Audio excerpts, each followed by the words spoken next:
বলে ভূমিদস্যু ট্যাগ দেওয়া হয়েছে, প্লাস আপনাকে 2 বছরের সাজাপ্রাপ্ত আসামি উল্লেখ করেছে এবং সে ডকুমেন্ট আকারে বলছে যে আপনি ঈদগাহের জায়গাটা দখল করছেন। এই দুইটা বিষয় আপনি একটু বলবেন।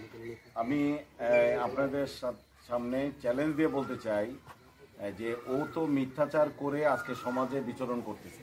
মিথ্যা হইলে ওর ভরসা। আপনারা একটা জিনিস খেয়াল করবেন যে মিডিয়া জগতে যত কথা বলতেছে আমার বিরুদ্ধে, সমস্ত কথাগুলি কিন্তু ওর মাধ্যমে যাচ্ছে। তার একটাই কারণ, আমার সাথে সম্পত্তি নিয়ে বিরাজ, না হলে এই কথা কিন্তু তার আজকে আসতো না। এছাড়া আপনারা মিডিয়াতে আরেকটা লোক দেখান যে আমার সম্বন্ধে এটা বলতেছে, সুতরাং আপনারা নিজেরা এটা বুঝতে পারতেছেন। আরেকটা জিনিস হলো, ভূমিদস্যু আমাকে বলছে ঈদগার জায়গা আমি দখল করছি। তাইলে ঈদগার জায়গার যদি দখল করতাম তাইলে নিশ্চয়ই আমার ওখানে 2-4টা দোকান থাকতো। তাইলে আমি আপনাদেরকে আজকে চ্যালেঞ্জ দিয়ে বলতেছি, আপনারা এখান থেকে ওই জায়গাটার ছবি তুলে 2-4-5টা মানুষের সাথে আলাপ করে আপনারা সেটা প্রমাণ নিয়ে যা সত্য পাবেন সেটাই আপনারা লিখবেন। আর যে অফিস ঘরটা আমরা করতে চাচ্ছিলাম যে জায়গাটার মধ্যে, তখন সে বাধা দিছে, এই ইউসুফ ভাই, তখন সে বাধা দিছে যে এটা আমার জায়গা। কোথার থেকে তোমার জায়গা? আমার বাস্তির থেকে কিনছে অবৈধভাবে। ধরে নিলাম যুক্তি তর্কের স্বার্থে যে এই জায়গাটা তোমার, ধরে নিলাম যেহেতু দলিল আছে, তুমি স্বীকার করতেছো, ঠিক আছে। আমি ওদেরকে বলছি এই জায়গা বাদ দিয়ে যতটুকু দলিলে থাকবে এই জায়গাটুকু বাদ দিয়ে আমরা বাকিটুকুর মধ্যে আমরা বিএনপি এবং অঙ্গ সংগঠনের অফিস করব। সে সরাসরি তাকে থ্রেট দিছে, এটা আমার জায়গা, তোমাকে দলিল পাঠাই দিচ্ছি এবং এটা আমার জায়গার মধ্যে তোমরা অফিস করতে পারবা না। তোমার কাছে প্রমাণ আছে? আমার কাছে প্রমাণ আছে। বলো তুমি কি। আমরা এখানে 15 তারিখ বিকালে ক্লাব করার জন্য কাঠ পালা নিয়েছিলাম, সাথে সাথে ফোন করছে এবং কি গ্রুপ কলে, ঠিক আছে। আমাকে বলছে যে তুমি এখানে কাজ কারো জায়গাতে করবা। আমরা বলতেছি যে এখানে তো তখন দিয়ে নির্দেশে করা হচ্ছে, এখানে আগে ব্যানার ছিল, আমরা এখানে ক্লাব করবো। বলছে যে না, ক্লাব করতে পারবো না, তুমি বন্ধ রাখো কাজ, আমি দলিল পাঠাইতেছি, ঠিক আছে। এবং কি তবিলও বলছে যে এই জায়গাতে ক্লাব করবে না।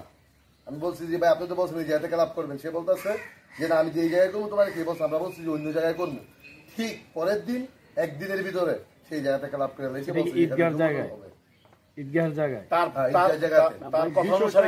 বিষয়টা এরকম কিনা যে আওয়ামী লীগের নেতার পারপাস সার্ভ করার জন্য, এজেন্ডা বাস্তবায়ন করার জন্য যুবলীগের আহ্বায়ক এটা করতেছে, বিষয়টা এরকম কিনা? হ্যাঁ, বিষয়টা একদম সত্য, এটা তো একদম সত্য। বলা যাবে না, সত্য। ভয়েস রেকর্ডের আলোকে এটাই প্রমাণ করে যে আমার নাম কাজী ইউসুফ, আওয়ামী লীগের সহসভাপতি ইয়াসিন বিয়ার এজেন্ডা বাস্তবায়ন করার জন্য যুব দলের নেতাকে ব্যবহার করছে বা তে ব্যবহৃত হচ্ছে।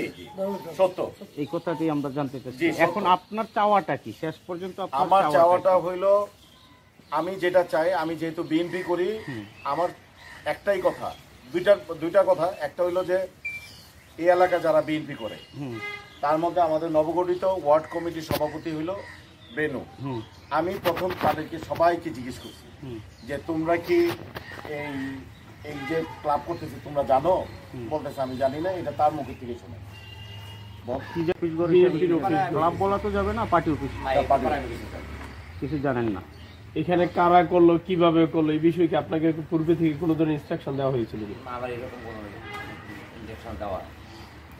এখন কি আপনাদের বাজার মুখে তারা অফিস করে নাই? না, আমরা বাধাই দেন নাই, তারা তো আর করে নাই। না, এখানে তো শান্তিপ্রিয় মানুষ। হ্যাঁ, ঘরটা আছে, ওরা নতুন করে করছে, ঘরটা আছে এখন। আছে। এটা কি বিএনপির ইয়াটি আছে এখানে? বিএনপির আপনাদের কিছু ব্যানার না, আমাদের ব্যানার যেটা ছিল ওটা তো ফালাই দিছে। আমরা বাইরে পিছনের সামনে আমরা কোনো ব্যানার আর দেখতে পাই। তবিল আপনার সাথে এই বিষয়ে সমন্বয় করে নাই? না, গতকালকে আমি যখন বাড়ি থেকে চলে যাব তখন তবিলের সাথে আমার দেখা। তো তবিলের সাথে দেখা হওয়ার পর আমি তবিলকে জিজ্ঞেস করলাম, তুমি এই ক্লাবটা, এই বিএনপি পার্টি অফিসটা তুমি কেন করবা?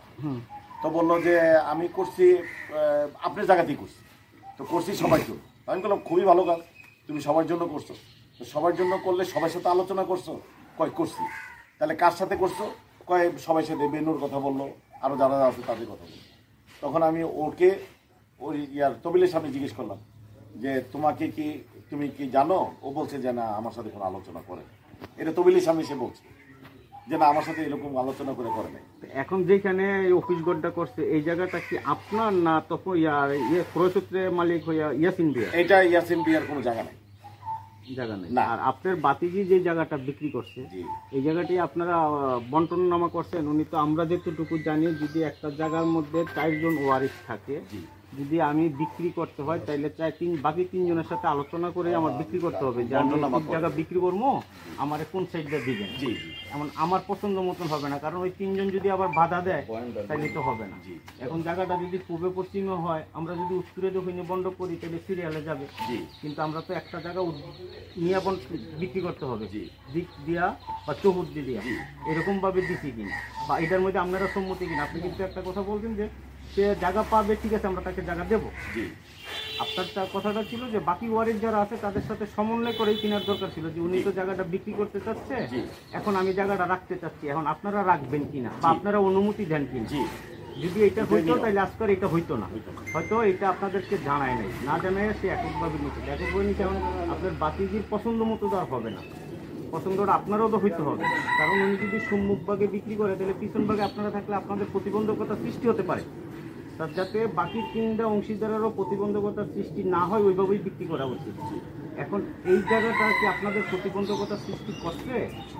100% প্রতিবন্ধকতা সৃষ্টি করেই নাই, শুধু এই সমাজে একটা বিশৃঙ্খলতা সৃষ্টি করার জন্য যতটুকু দরকার তাই করছে। 1 নাম্বার, আপনাকে ধন্যবাদ অনেক, আপনি এই সুন্দর প্রশ্নটা করছেন। তার কারণ হইল, ধরেন আমার বাজারের যে জায়গাটা, এই জায়গাটা হইলো ধরেন এটা বাজারের রাস্তাটা এইটুকু জায়গা, এটা হলো 26 শতক ভিতরের দিক, বাজারের জায়গাটা নিয়ে আমি